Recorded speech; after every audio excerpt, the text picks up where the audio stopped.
which Osage Nation laws do you think need changing? Please be specific. Okay, let's see here. We definitely need to make some big decisions on this mineral estate issue. That's number one. I have a great fear that if we don't get this thing, if we don't sit down at the table, all of us, the executive, the Congress, everybody, resolve to put our differences behind, look at the actual documents and make a decision about what we're going to do with this. Well, the reason that I am so concerned about it is, of course, for the protection of the shareholders, but let me just say, if we are breaking law and we have these casinos and we're working for all Osage people, not just shareholders, we make some bad decisions, they're going to be illegal. And at the end of the day, we're going to have a quagmire that's going to come back and bite us, and it's going to bite us hard. So I want the non-shareholders to understand, I'm a non-shareholder. I will be a shareholder. I have a future, and my dad's still living, and I have a great interest in this mineral estate. The law is the law is the law. You have to abide by it. You have to follow it. You cannot ignore it. And when you do, you put not only the shareholders' interest at risk, but you put the non-shareholders' interest at risk, because we have spent millions and millions of dollars on lawsuits because this government refuses to accept the law for what it is, follow it, and respect it. So, not just for shareholders, for non-shareholders, we have to sit down and all of us look at it. I suggest we even get rid of the current attorney group that we have running this thing, bring in some fresh eyes, and let some other people help us to look at this and decipher what the laws say. We know what it says. We've got a lawsuit out here right now in the 10th Circuit Court of Appeals against the BIA on this situation. When that ruling comes down, the shareholders aren't looking to get rid of this government. They're looking to work with this Osage Nation government. But we've reached a quagmire. The chief's not willing, the Mineral Council isn't willing, the only people willing are the shareholders. So we've got to start getting along. We all need to grow up and sit down like grown adults and work this thing out, or all of us are going to lose. That's my concern. Thank you. Ms. Branstetter.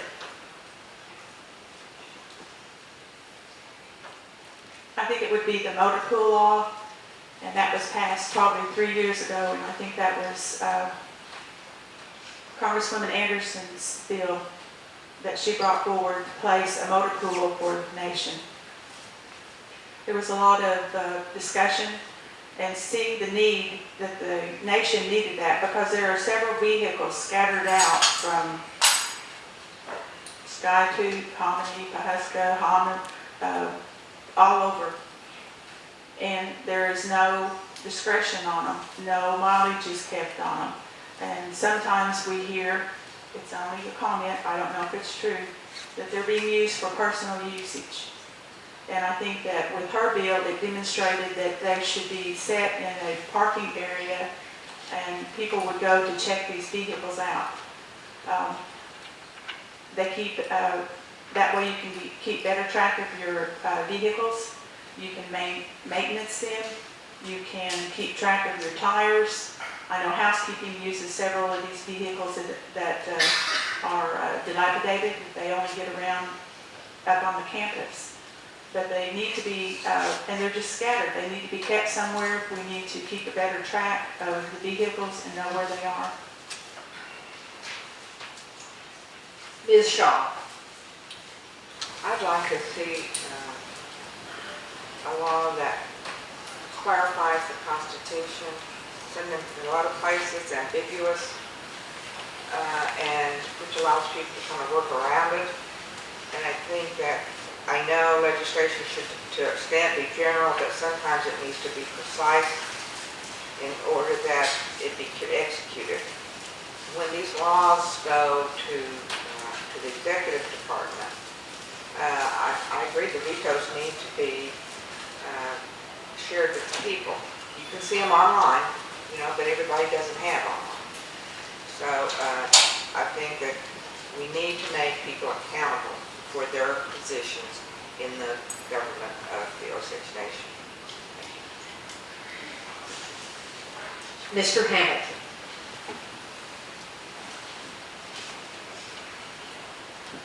Can you repeat the question? I'll be glad to. Which Osage Nation laws do you think need changing? Please be specific. The Osage Nation law that I think that needs to be changed for everyone is the Competitive Bidding Act. And so that we can have a pre-bid to some of our Osage citizens-owned businesses. And then possibly if the bids don't open up, we can move it on to other business. But we have to some way keep the business that we have in with our Osage citizens. Thank you. And our last respondent, Ms. Lazelle. I think the Osage laws that might be changing are any of those that infringe on separation of powers. Those laws that were created for policy and procedure initiatives for the executive branch, telling the executive branch how to run their government. That's what separation of powers is all about. Any law that doesn't uphold the Constitution. There have been laws in the past, like I said, I've been up there 4.5 years. There has been laws that has been passed by Congress that has been challenged in the judicial branch because they were unconstitutional. I think a good review of those laws need to be looked at. They need to be analyzed. We were a new government. Sometimes we make mistakes. Sometimes we get a little power-driven in oversight. And maybe we put some laws through that did exactly that. So those are the laws that I think that probably needs to be changed. We have legislators that has done 10, 15, 20 pieces of legislation since they've been in office. And we have some legislators that have 2 or 3 in 6 years. 2 or 3 pieces of legislation in 6 years. So, the ones who might keep us really busy is Superintendent Standing Bear and Redcorn. They put out a lot of legislation. So those are the things that I think, when it comes to Osage law, that needs to be looked at. We need to be true to the people and to the Constitution. Thank you. You have the opportunity for the 1-minute rebuttal. Is anyone interested in doing that? Yes. Ms. Branstetter.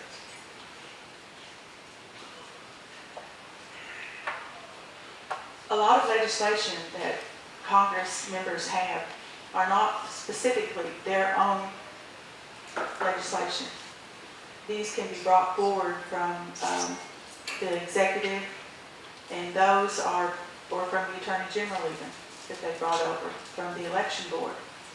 These they have to sponsor, and these are the pieces of legislation that a lot of people have. If you're the chairman of appropriations, you've got scores of legislation, but that's because you're the chairman. So it's not that a lot of people have done so much. It's that they've been presented to them from a committee, and that the speaker doesn't hardly ever have any, because you're taking care of the session that's happening. You're instrumental in seeing that this session happens, whether it be regular or special. Thank you. Anyone else? Mr. Hamilton. I feel that the first and second Congress have done a pretty good job of laying the groundwork, and I believe that if I'm elected on the third Congress, we can refine some of the groundwork. Yes, Ms. Miller. I agree with the candidate, Shantamola.